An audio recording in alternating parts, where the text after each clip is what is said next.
오늘 본문은 여러분이 너무나 잘 아는 본문이죠. 빌립보 가이사랴 빌립보라는 곳에서 예수님이 제자들과 리트릿을 하셨던 것 같아요. 제자들과 함께 모여서 이런저런 이야기를 나누시다가 사람들이 나에 대해서, 인자에 대해서 뭐라고 하느냐 이렇게 질문하셨고, 이어서 굉장히 중요한 질문을 그들에게 하셨습니다. 너희는 나를 누구라 하느냐?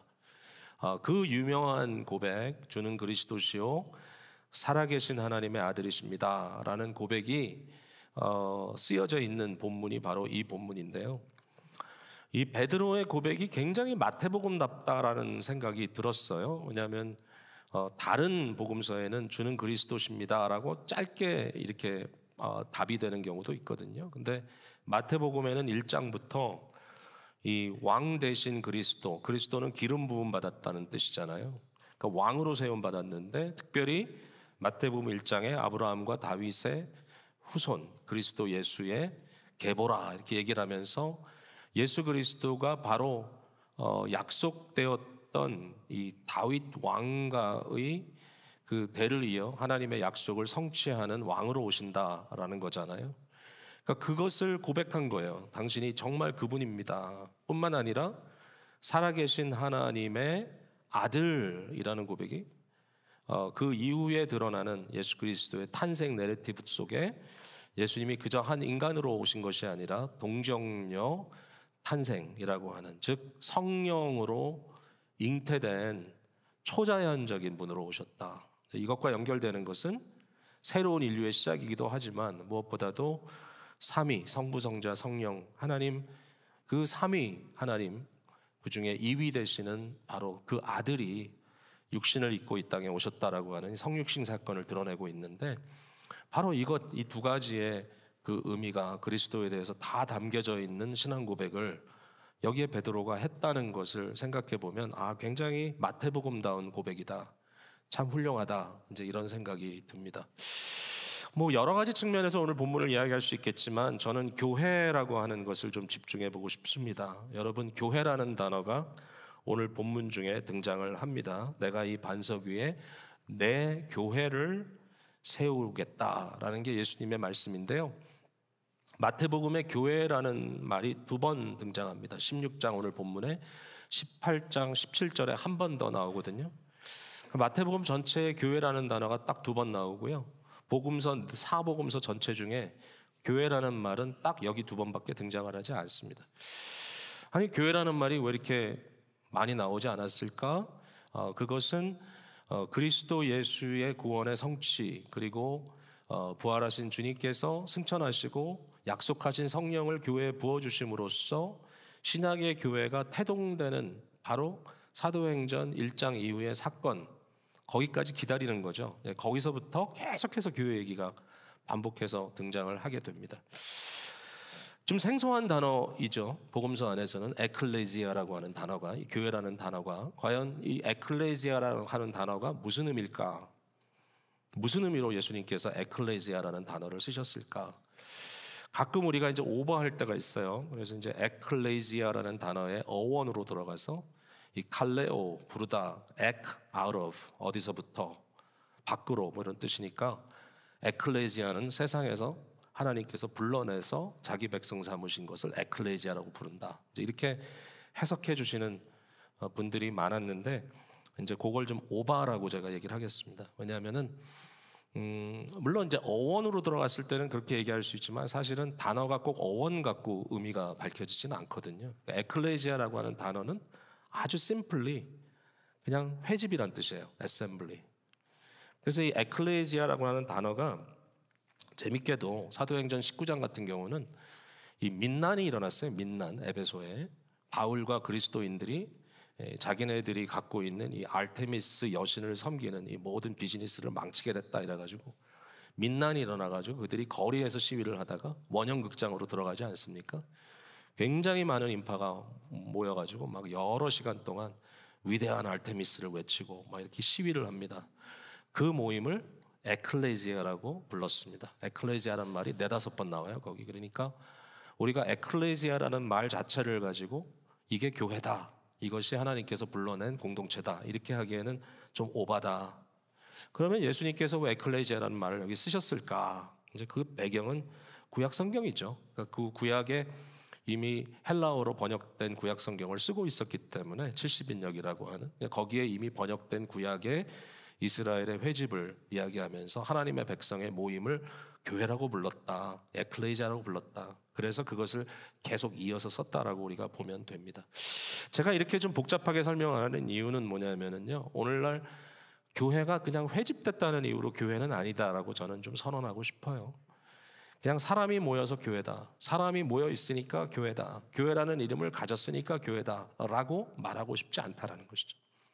여러분들이 교회의 파생된 여러 그룹, 소그룹으로 모일 때도 그냥 모였으니까 교회다, 우리가 모이니까 좋고 모이니까 함께 먹고 마시면서 좋고 즐겁다, 그래서 우리는 교인들이 모였으니까 교회다라고 얘기하기에는 이 에클레시아라고 하는 말이 너무 좀 보편적이다. 여러분, 교회가 그냥 다 교회가 아니고요, 그냥 사람이 모여서 교회가 아니고요, 교회가 되기 위해서는 반드시 있어야 할 요소가 있다는 거예요. 그 얘기를 오늘 좀 나누고 싶어요. 그럼 누가 교회를 이루느냐라는 질문에 대해서 저는 두 가지로 그냥 설명을 하려고 합니다. 어떤 사람이, 어떤 종류의 사람이. 근데 여기 이제 베드로를 예로 들겠습니다. 여기 베드로가 굉장히 중요한 인물로 등장을 합니다. 근데 베드로 혼자는 아니고요, 여기 베드로는 제자들을 대표하는 인물이고 결국은 이 베드로를 통하여 교회는 어떤 사람들이 있는 곳인가라는 것을 저희들에게 보여주고 있다고 저는 생각을 해요.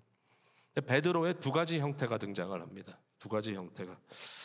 오늘 함께 읽은 본문 속에는 고백자 베드로가 등장을 합니다. 고백하는 자, confessing Peter이죠. 고백하는 자 베드로. 그런데 읽지 않았습니다만 그 뒤편에 이후에 연결되는 장면에서 또 다른 베드로가 등장을 하는데 그 베드로는 항변하는 자, 그러니까 objection을 걸고 컴플레인을 하는 그러한 베드로로 등장을 합니다. 똑같은 사람인데요, 이 고백자 베드로와 항변자 베드로가 공존하는 거예요, 이 상황 속에서. 근데 이 교회라는 것을 들여다봤을 때 우리가 충분히 두 가지가 공존할 수 있다라는 그러한 어떤 문제의식 속에 우리 자신이 보여요. 여러분, 교회를 너무 이상적으로 볼 수는 없어요. 무슨 고백 자체가, 교리 자체가 교회는 아니에요. 교회는 사람이에요. 교회는 건물 아니에요, 여러분. 교회는 조직도 아니고요, 교회는 사람입니다. 여러분입니다. 교회는 에클레시아는 말 그대로 회집입니다. 애셈블리. 근데 이 교회가 굉장히 영광스러울 수도 있고 굉장히 위태할 수도 있다라고 하는 이 이중적인 구조를 갖고 있다라는 거예요. 자, 어떨 때 교회는 영광스러운가? 고백자 교회일 때 영광스럽습니다. 베드로가 고백했습니다. 주는 그리스도시요 살아계신 하나님의 아들입니다라고 고백했을 때 예수님께서 너무 기뻐하시면서 베드로에게 뭐라고 얘기하시냐면 너는 참 복되다 그랬습니다. 바요나 시모나, 바요나는 요나의 아들이란 뜻이죠. 요나의 아들 시모나. 그의 이름이 여러 개가 등장합니다. 요나의 아들도 되고 시몬도 되고 나중에 보면 이제 베드로, 페트로스라는 이름도 등장을 하는데 바요나 시모나, 너는 참 복되다. 이를 네에게 알게 하신 이는 혈육이 아니다. 이 굉장히 중요한 표현입니다. 그러니까 베드로가 갑작스럽게 어떤 브레인 속에 어떤 스티뮬레이션이 생겨가지고 확 얘기한 게 아니라는 거죠. 다른 사람들의 영향을 받아서 얘기한 게 아니라는 거죠. 남들이 하는 말을 듣고 수집한 얘기가 아니라는 거죠. 예수님께서 말씀하시기를 이것은 혈육이 너에게 준 것이 아니다. 절대로 이것은 인간적인 그러한 오리진이 아니다. 이것은 나의 아버지, 하늘에 계신 아버지께서 내게 계시해 주신 것이다. 이 계시의 영역과 감춤의 영역이 마태복음에 굉장히 중요한 의미가 있잖아요. 우리가 수고하고 무거운 짐자들아 다 내게로 오라라는 본문을 이야기할 때도 그 앞부분에 하나님께서, 아버지께서 어린아이들에게는 열어주시고 지혜로운 자들에게는 감추었다, 이제 이런 얘기를 했죠. reveal, conceal. 지난주에도 여러분들이 이 비유 얘기를 들으면서 이 비유는 두 가지를 하죠. reveal, conceal. 이 두 가지, 계시와 다듬, 이것이 계속 병행하고 있단 말이죠. 오늘 본문에도 그 두 가지가 다 나와요. 이 베드로와 제자들에게는 알게 하셨어요, 하나님이. 그런데 여러분 20절 이상한 말이 나오죠. 이에 제자들에게 경고하사 자기가 그리스도인 것을 아무에게도 이르지 말라. 그러니까 물론 때의 문제이기도 합니다. 언젠가는 모두에게 알려야 할 때가 오지만 그러나 지금 이 순간에는 무슨 일이 벌어지고 있죠? conceal, 감추는 겁니다. 그러니까 여기는 어마어마한 하나님의 주권이 달려 있어요. 여기 베드로가 고백한 고백은 기가 막힌 고백이에요. 근데 그 고백은 자기의 주관적인 느낌이나 자기의 주관적인 감정이 아니에요. 그것은 객관적인 하나님의 진리였던 거예요. 자, 이게 굉장히 중요합니다. 그러나 그것을 고백하는 사람은 베드로입니다. 가톨릭 교회에서는요, 이 베드로를 굉장히 강조하죠. 그래서 베드로를 첫 번째 교황이라고 부르고, 이 베드로에게 천국의 열쇠를 줬다라고 믿고 교황청을 세우고 바티칸에 성 베드로 성전을 크게 짓고 그 성전 앞들에 열쇠 모양을 만들어 그 콜티아드를 어마어마한 광장을 꾸몄습니다. 베드로를 이어서 그 이후에 교황들이 이와 같은 이 apostolic succession, 사도의 어떤 그 지속적인 어떤 그런 이 되물림이 이루어지고 있다라고 이렇게 생각을 합니다. 그러니까 교회의 이 반석, 교회가 어디 위에 세워졌느냐라고 할 때 저들은 베드로라고 강조를 하려고 합니다. 반면에 또 다른 분들은 베드로가 아니야, 베드로 전혀 상관없어, 베드로가 아니라 베드로의 신앙 고백만이야, 신앙 고백, 주는 그리스도 살아계신 하나님의 아들입니다라는 신앙 고백만이 교회의 반석이다, 교회의 기초다라고 이렇게 얘기하려고 하는데, 저는 사실 우리 개혁주 입장에서는 좀 중간을 택해야 된다고 생각돼요. 무슨 얘기인가 하면은 신앙 고백 자체가 교회가 아니에요. 교리 자체가 교회가 아니에요. 그것은 교회가 가지고 있는 어떤 진리의 체계이죠. 근데 교회는 절대로 추상적인 것이 아닙니다. 교회는 사람이거든요. 사람들. 그러니까 사람들이 고백하지 않으면 그 고백은 의미가 없어요. 물론 이제 의미는 있죠. 진리로서, 객관적 진리로서. 그러나 이것이 우리의 입을 통해서 고백되고 우리의 마음을 통해서 믿어지고 이것이 우리 공동체를 통해서 전달된다고 하는 게 굉장히 중요한 거죠. 그러니까 저는 여기에 과연 어떤 반석 위에 교회가 세워지느냐 했을 때, 뭐 예전에도 이렇게 말씀드렸지만 저는 confessing Peter, 신앙 고백하는 베드로. 그러나 그 베드로는 베드로 개인이 아니라 베드로로 대표되는 모든 고백하는 그리스도인, 모든 고백하는 이 제자들, 이후에 이 고백을, 사도의 고백을 전수하는 모든 고백적 공동체가 교회의 기초다라고 생각을 해요. 되게 중요한 포인트예요. 여기에 베드로는 고백자예요, 고백자. 그래서 그의 고백은 값진 거예요. 여러분, 교회에 주신 놀라운 영광은 우리가 하나님의 진리를 받고 그 진리를 믿고 그 진리대로 고백하고 그 진리에 따라 살 수 있다는 거예요. 이게 교회의 진리, 교회의 영광이에요. 그러니까 저와 여러분이 그리스도 예수를 우리의 구주로 섬기는, 구주로 믿는 이 신앙 고백을 공유하지 않으면 교회는 교회될 수가 없어요. 우리 교회 회원이 될 때, 언약교인이 될 때 우리가 서약을 합니다. 또다시 확인합니다. 다른 교회에서 이미 다 신앙교육을 받고 오셨다 할지라도 다시 교육하고 뭐 어느 정도, 그리고 다시 한번 우리 회중 앞에서 내가 이걸 믿습니다라고 아멘으로 고백을 합니다. 세례를 받을 때도 마찬가지고요. 그러니까 교회의 멤버가 된다고 하는 것은 그리스도 예수에 대한 확고한 신앙의 고백이 있어야만 한다. 이 고백이 없는데 그냥 사람만 모여 있으면 교회는 이상한 데로 갈 수밖에 없고 누구든지 주장하는 대로 갈 수밖에 없다라는 얘기입니다. 그래서 이 고백이 굉장히 중요하다. 첫 번째는 고백하는 베드로, 이 confessing Peter라고 말씀을 드리고 싶고요. 근데 두 번째 베드로의 모습이 이제 등장을 한단 말이에요.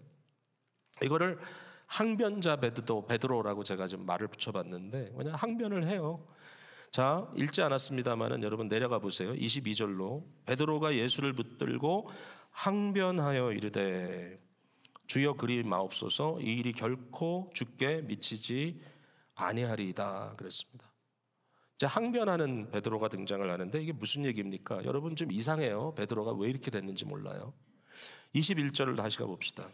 이때로부터, 자, 조금 전에 어떤 얘기가 있었는지 여러분 아시죠? 그러니까 이때로부터 예수 그리스도께서 자기가 예루살렘에 올라가 장로들과 대제사장들과 서기관들에게 많은 고난을 받고 죽임을 당하고 제3일에 살아나야 할 것을 제자에게 비로소 뭐라고 쓰죠? 그 다음에 나타내시니. 여러분, 나타내시니 무슨 랭귀지입니까? 무슨 언어입니까? 계시의 언어죠. 계시. 나타내는 것이죠. 드러내는 것이죠. 자, 감추지 않고 드러내기 시작했습니다. 예수님이 무엇을? 그리스도 예수의 구속 사건을. 그러니까 여러분, 이걸 이해하셔야 돼요. 베드로의 신앙 고백은 한 파트일 뿐이에요. 베드로에게 주어진 계시는 한 파트예요. 앞에 주어진 계시는. 그 뭐예요? 주는, 예수님은 그리스도이고 왕이시고 그는 하나님의 아들입니다 라고 고백했죠. 근데 그 다음에 나오는 신앙 고백이 바로 이 부분입니다. 뭐죠? 근데 바로 그분이, 왕이신 그분이, 하나님의 아들이신 그분이 자기를 낮추시사 이 세상에 오시고 세상의 권세자들, 종교 지도자들에게 버림받고 수많은 고초를 겪으시다가 결국은 십자가의 제물로 돌아가시고 대속자가 되셨고, 거기서 끝난 것이 아니라 하나님의 약속대로 3일 만에 부활하셔서 우리의 구주가 되셨다. 여기까지 가야 복음이 완성되는 거예요. 맞죠? 이 세컨 파트를 베드로가 들었을 때 어떻게 했죠? 항변했어요. 받아들이지 않았어요. 자, 교회가 이럴 수 있을까요? 교회가 이럴 수 있을까요? 교회가 영광의 복음은 받아들이지만 고난의 복음은 거부할 수 있을까요? 교회가 세상에서 인정받을 수 있는 어떤 듣기 좋은 것들은 받아들이지만 뭔가 세상에서 좀 찌그러지는 듯한 그러한 내용들은 받아들이지 않을 수 있을까요? 여러분, 오늘날 교회가 과연 무엇을 추구하느냐라는 질문에 대해서 과연 이 두 가지가 다 공존하고 있느냐라는 질문을 던져볼 수 있어요. 베드로는 받지 않았어요. 이 순간에는. 참 재밌어요. 나중에 베드로 전서를 여러분이 읽어보시면 고난받는 그리스도인들의 서신이에요. 베드로는 고난 얘기를 참 많이 했어요. 근데 그것을 인식하기까지 적어도 이 장면에서 베드로는 그걸 거부하고 있어요. 예수님, 그럴 수가 없습니다. 우리가 예루살렘에 가가지고 다 점령해버리고 이 불의한 자들을 물리치고 우리가 이겨야지 어떻게 주님께서 거기에 가서 고초를 당하시고 죽임을 당하신단 말입니까? 받아들일 수가 없습니다. 자, 여러분, 예수님께서 이런 베드로에게 아주 무서운 태도로 바뀌시죠. 앞서 베드로가 고백했을 때 예수님께서는 너무 기뻐하시면서 봐 요나 시몬아, 네가 복이 있도다. 갑자기 복이 있던 시몬이 여기는 사탄아 물러가라가 돼버립니다. 와, 여러분, 이런 말이 여기만 등장하는 게 아니고요. 요한계시록 3장에 가보면 우리 예수님께서 빌라델비아 교회를 향하여, 계시록에 7교회가 나오잖아요. 빌라델비아 교회를 향하여 말씀하실 때 거기에 보면은 사탄의 회라는 말이 등장합니다. 거기 회라는 말은 에클레이지아는 아니에요. 시나고게라고 하는 말이에요. 수나고게. 그러나 의미는 사실 비슷해요. 회집이에요. 회당, 사탄의 당, 사탄의 회집. 무서운 말이에요. 교회가 사탄의 회집이 될 수 있을까요? 그래서는 안 되는데, 그럼 어떻게 하면 그렇게 될 수 있단 말이냐라고 했을 때 예수님은 굉장히 단호하게 이 문제를 설명하십니다. 단호하게 말씀하십니다. 네가 하나님의 일을 생각하지 않고 사람의 일을 생각하는도다. 그러면 사탄의 역사다. 자, 여러분, 여기에 사람의 일이라는 것은 타락한 인간의 소욕대로 행하는 말과 행동일 겁니다. 자, 이거 어디로 가면 알 수 있죠? 사탄은 도대체 어떤 존재죠? 창세기 3장 다시 한번 리뷰하죠. 사탄으로 사실은 이 등장을 하죠. 그러니까 뱀으로 등장하지만 이제 사탄의 역사죠. 사탄이라는 말은 고소한다는 뜻이거든요. 고소자, accuser, 고소하는 자예요. 검사예요, 검사. 검사가 다 사탄 아닌데 어쨌든 이 사탄이라고 하는 단어 자체의 의미는 이 accuser라는 뜻입니다. accuser라는 뜻. 근데 누구를 accuse하냐면요, 하나님을 accuse해요, 사탄이. 하나님을 accuse해가지고 절대로 승리할 수 없거든요. 그래도 해요. 이 사탄의 불행이에요, 사실은. 왜 이렇게 하나님을 accuse할까? 계속 accuse합니다. 근데 거기에 이제 첫 번째 나오는 에피소드가 뭐죠? 여자에게 가서 물어봅니다. 동산의 모든 나무 열매를 먹지 말라 그러시더냐, 하나님이. 했더니 여자가 아니 얘기하죠. 아니야 먹지 말라고 하지 않았어. 다 먹으라 그랬어. 근데 동산 중앙에 있는 선악을 알게 하는 나무의 열매는 먹지도 만지지도 말라 그랬어. 뭐 조금 오버한 것 같지만 그래도 이제 있는 대로 얘기를 한 거예요. 그때 바로 이 사탄이라고 하는 존재가 뭘 하죠? 거기에 바로 어큐즈합니다. 누구를? 하나님을. 뭐라고 어큐즈하죠? 하나님은 거짓말장이야. 그렇지 않다. 거짓말이야. 두 번째는 뭘 어큐즈하죠? 하나님은 너의 행복을 원하지 않아. 네가 이것을 하나님의 말씀을 거역하고 먹는 순간에 너의 눈이 밝아져서 너는 신적 존재가 될 거야. 그때 이 사탄의 고소, 이 사탄의 어큐제이션을 여자가 어떻게 합니까? 받아요. 하나님은 거짓말하는 거 아닐까?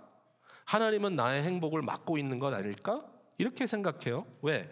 그 순간에 사실은 사탄의 영향 안에 들어간 것이기도 하지만 자기도 모르게 사탄이 부추기니까 뭐가 되죠? 자기가 하나님의 자리를 차지하는 거예요. 사탄은 우리를 높이 들었다가 엎어버려요. 왜냐하면 우리는 신적인 존재가 될 수 없거든요. 신적인 존재처럼 탁 들어갔다가요, 그 다음에 아주 깔깔거리면서 우리를 엎어버려요. 이게 사탄의 꾀임에 빠지면 올라갔다가 팍 망합니다. 이 올라가는 순간을 얘기할 때 이 여인이 뭐라 그러죠? 어떻게 하죠? 나무를 봤어요. 봤더니 보암직도 하고 먹음직도 하고 지혜롭게 할 만큼 탐스럽기도 하다. 먹었어요. 자, 이 뭡니까? 자기 스스로 판단하는 겁니다. perception 얘기 지난번에 했죠. 스스로 판단. 결국 뭐예요? 자기의 느낌, 자기의 생각, 자기의 순간적 판단, 자기의 소욕. 여러분, 오늘 세상이 다 그 모양입니다. 이 세상은요, 객관적인 진리를 이미 부인했어요. 더 이상 진리가 없어요. 그리고 이 세상은 이미 한 개인이 sovereign, 모든 것의 절대자가 됐어요. 내가 원하는 것, 내가 바라는 것, 내 뜻대로 하는 것이 당연하다라고 생각하죠. 근데 자아가 누구냐? 당신이 누구요? 라고 질문하면 그 답이 분명치가 않아요. 이땐 이랬다, 저땐 저랬다. 그래가지고 결론을 내린 게 뭐냐면 어느 한순간에 내가 느끼는 나, what I feel like, 그게 나야. 그게 내 뜻이고 내 계획이고 나는 마음대로 할 수 있어 라고 얘기합니다. 네.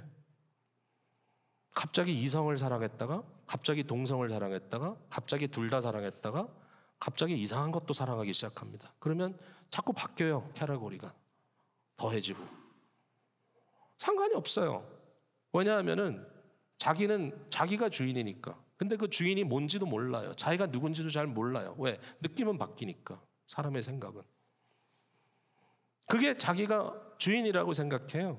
그리고 마음대로 결정하고 마음대로 판단하고 심지어는 종교라고 하는 것도 결국은 뭐가 됩니까? 나의 프라이빗한 오피니언이 되어버립니다. 종교가 객관성을 상실하고 사적인 영역으로 빠져들어갔습니다. 이 사회는 종교를 객관적인 영역에 두는 걸 원치 않습니다. 정치적으로 끌어들이는 사람들이 있는데요, 좀 죄송하지만 그것도 자기 욕심 때문에 끌어들이지 진정 하나님의 진리에 대한 어떤 수호하는 그리스도에 대한 영광이 거기 담겨져 있는지 잘 모르겠어요. 너무 정치적으로 이용하니까. 대부분의 사람들은 종교를 어떤 공적인 영역으로 가져 나오는 것에 대해서 굉장히 부담스러워합니다. 내 신앙은 내 것, 나의 프라이빗한 것, 나의 느낌대로, 나의 생각대로. 결국은 진리라는 것이 더 이상 의미가 없어졌어요. 끊임없이 항변합니다. 항변. 하나님의 말씀에 항변합니다. 그리고 어떤 말씀에 대해서 끊임없이 문제를 풀어버리려고 합니다. 내게 문제되고 어려운 본문들 이런 것들은 다 그냥 던져버리고 내게 기분 좋은 것, 내 느낌을 만족시키는 것만 선택합니다. 그리고 그걸 가지고 이게 기독교지라고 자꾸만 디파인합니다. 기독교를 축소시키는 사람들이 참 많아요. 근데 그거는 저는 기독교를 빈곤하게 만드는 방법이라고 생각해요. 진리는 굉장히 거대합니다.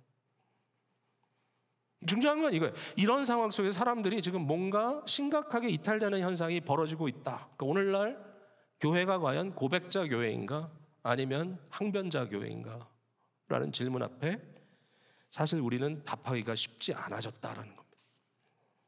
사랑하는 성도 여러분, 여러분은 고백하십니까? 아니면 항변합니까? 여러분께서 판단하는 기준은 뭡니까? 네? 왜 이렇게 남들이 나를 어떻게 생각하느냐에 많이 집중하고 있죠? 저도 셀프 이미지에 대해서 굉장히 고민 많이 해요. 네? 어떤 사역을 했을 때 그 사역 자체로서 객관적인 의미로서 만족해야 되는데, 말씀을 전했으면 말씀을 전했다는 이유 자체로 만족해야 되는데 자꾸만 사람들이 어떻게 들었는지 알고 싶어요. 네. 교인들이 은혜 받았습니다라고 말해주면 은근히 좋아요. 근데 우리 교회는 말씀 잘 안 해줘서 좀 그래요. 근데 자꾸 그걸 자꾸 확인하려고 해. 왜 그럴까 자꾸 생각을 해요, 제가. 왜 도대체 뭔가? 결국은 나도 모르게 진리를 자꾸 상대화시키고 있는 게 아닌가. 여러분, 저와 여러분이 점점 더 집중해 들어가야 될 것은 바로 우리의 신앙 고백이에요. The whole counsel of God. 하나님의 모든 뜻. 성경 말씀이 그렇게 호락호락하지 않아요. 어떤 사람은 성경은 귀에 걸면 귀걸이, 코에 걸면 코걸이라 그래요. 무식한 얘기예요. 그렇게 하는 사람들이 무식한 거예요. 말씀의 진리성을 인정하고 들어가면 코에 걸면 안 되고 귀에 걸면 안 돼요. 여러분 심장에 다 박아야 돼요. 말씀 그렇게 호락호락하지 않아요. 성경 말씀 우리로부터 2000년이라고 하는 시간의 갭이 있어요. 내가 오늘 큐티한다고 부드럽게 은혜 받을 수 있는 말씀이 아닐 가능성이 굉장히 커요. 말씀은 그렇게 호락호락하지 않아요. 내가 이해 못하겠다고, 지금 내 감정에 맞지 않는다고 말씀을 취사 선택할 수 없어요.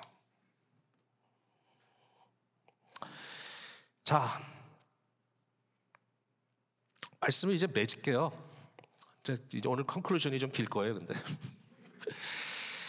뭐냐면, 그럼 교회는 뭐냐? 끊임없이 말씀에 의존하여 결국 우리 안에 있는 이 하나님의 생각과 인간의 생각을 계속 구분해내야 되는 그러한 어려움이 우리에게 있다라는 걸 볼 수 있어요.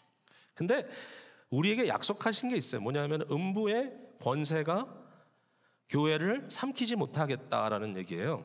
자, 한번 볼게요. 16, 18절 뒷부분에 이렇게 여기서부터 보자. 내가 이 반석 위에 내 교회를 세우겠다. 그리스도의 교회를 세웁니다. 음부의 권세, 이 권세라는 말은 문이라는 뜻이거든요. 문, gate. 영어 성경에는 gate of hell will not prevail against you. 이 음부라는 말은 죽음이란 뜻도 되고 멸망이란 뜻도 되고 지옥이란 뜻도 있습니다. 상당히 이렇게 좀 포괄적인 개념이거든요. 근데 이 음부의 문이, 음부의 입이 너희를 삼키지 못하리라. 이 문이라는 개념이 나오는데 역시 이것도 약간 그 언어 플레이가 있어요. 내가 천국 열쇠를 내게 주겠다. 열쇠는 문을 여는 거잖아요. 자, 여러분, 지옥의 권세가 우리를 삼킬 수가 없어요. 왜냐하면 우리에게는 하늘의 문을 여는 또는 하나님 나라의 문을 여는 열쇠가 있기 때문이에요. 교회가 가지고 있는 것은 하늘 문을 여는 열쇠예요. 하나님의 나라, 하나님의 나라. 우리가 죽어서 가는 천당 이런 개념이 아니고요. 물론 그것도 결국 우리의 영혼이 쉴 낙원이 분명히 있습니다. 그러나 그게 다가 아니죠. 이미 천상에 펼쳐진 하나님의 보좌, 뜻이 하늘에서 이루어진 것 같이 그리스도 예수의 오심과 함께 이 땅에 펼쳐져 나가기 시작한 하늘나라의 복음. 언젠가 그리스도께서 다시 오실 날 하나님의 공의와 하나님의 질서와 하나님의 긍휼하심이 온전히 완성되어 이루어질 때 온 세상은 결국은 그리스도 예수의 왕권 앞에 평화롭게 공존할 것이다. 하나님의 나라, 이 나라의 키가, 열쇠가 교회에 있다. 여러분이 키가 뭘까요? 열쇠가 문과 연결되어 있다고 또 생각해 볼 수도 있는데, 어쨌든 도대체 이 열쇠가 뭘까? 사실은 이사야 22장에도 다윗의 열쇠 얘기가 나오거든요. 요한계시록 3장에도 이 열린 문 얘기가 나오면서 빌라델피아 교회 다윗의 열쇠 얘기가 나와요. 근데 이게 뭘까? 결국 거기에 강조하고 있는 건 뭐냐면 열쇠는 권한이에요. 권한. 어떤 권리, 어떤 권세, 이런 뜻인데요.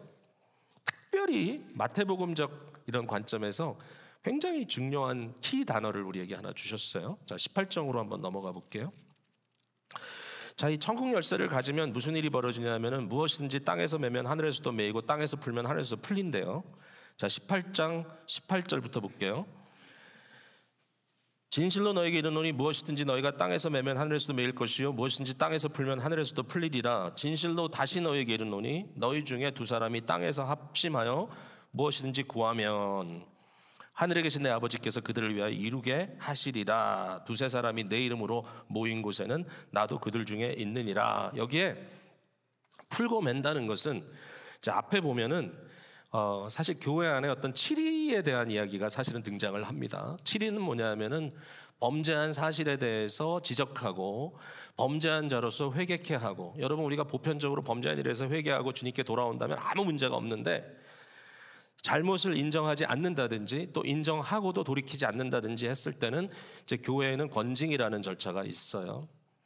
아무나 먹고 마시는 게 아니에요. 교회에서 성찬을. 그러니까 뭔가 어떤 문제가 밝혀졌을 때 사실 눈에 보이지 않게 여러 가지 많은 고민들이 진행되고 있어요. 지금도 고민하는 케이스가 있어요. 그죠? 교회가.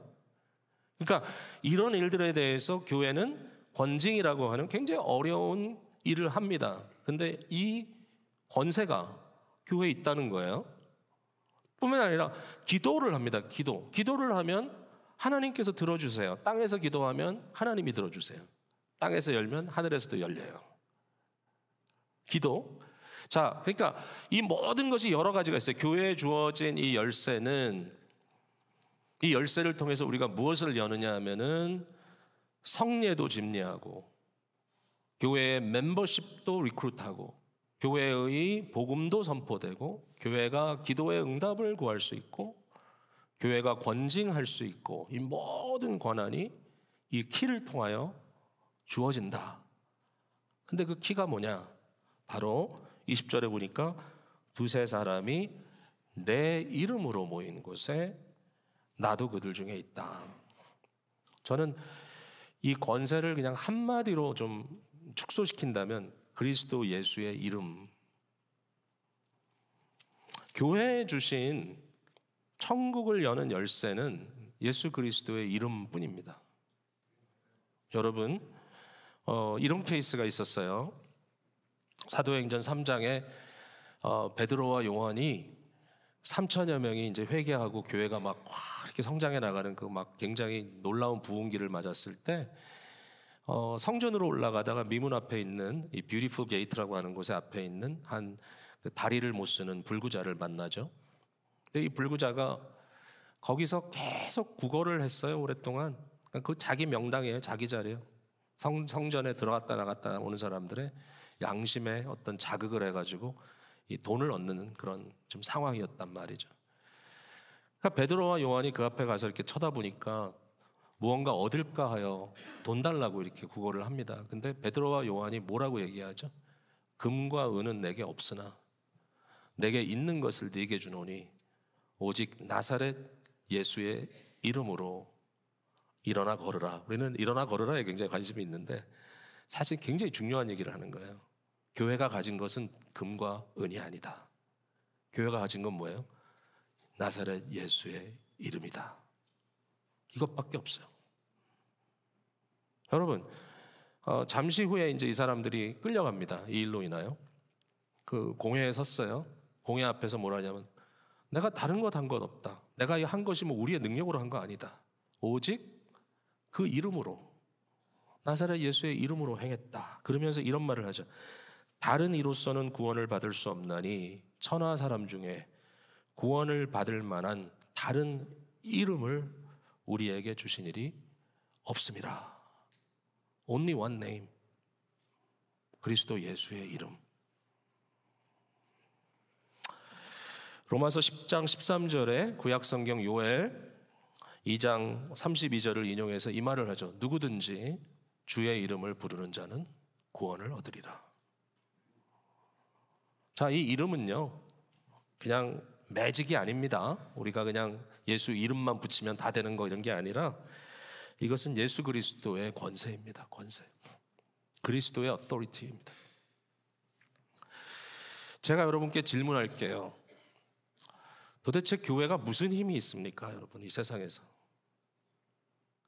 교회가 무슨 총이 있습니까? 칼이 있습니까? 이 세상을 향하여 교회가 뭘 갖고 세상을 협박할 수 있습니까? 아무것도 없어요. 교회가 돈 갖고 세상을 협박한다고요? 교회가 돈 갖고 세상을 이긴다고요? 안 돼요. 세상이 돈이 훨씬 많아요, 우리보다.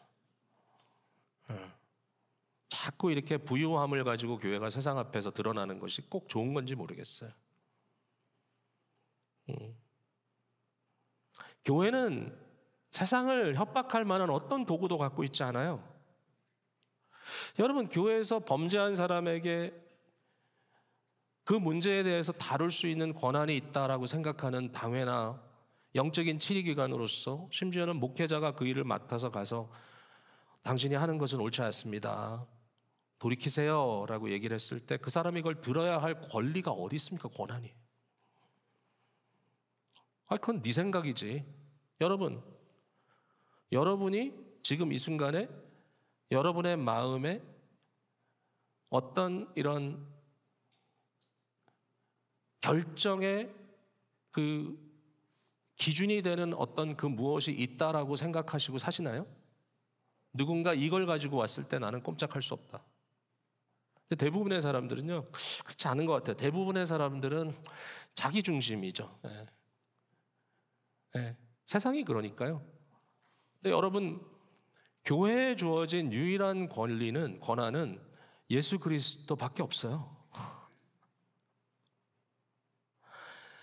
사실 제가 지난 그 주일날 산타바바라에 있는 그 유일한 한인교회가 설교를 했는데요. 그 주말에 뭐 감기도 막 들고 막 콧물 나고 막 목소리는 징징거리고, 그러고서 이제 기침도 하고 그러면서 앞에 섰는데 좀 죄송하더라고요. 되게 죄송하더라고요. 근데 그 앞에 서가지고 첫날 생전 처음 만나는 분들, 뭐 한두 가정은 예전에 이제 미시간에서 만난 분도 계시긴 했는데, 그분들이 앞에 있는데 제가 설교를 하는 거예요.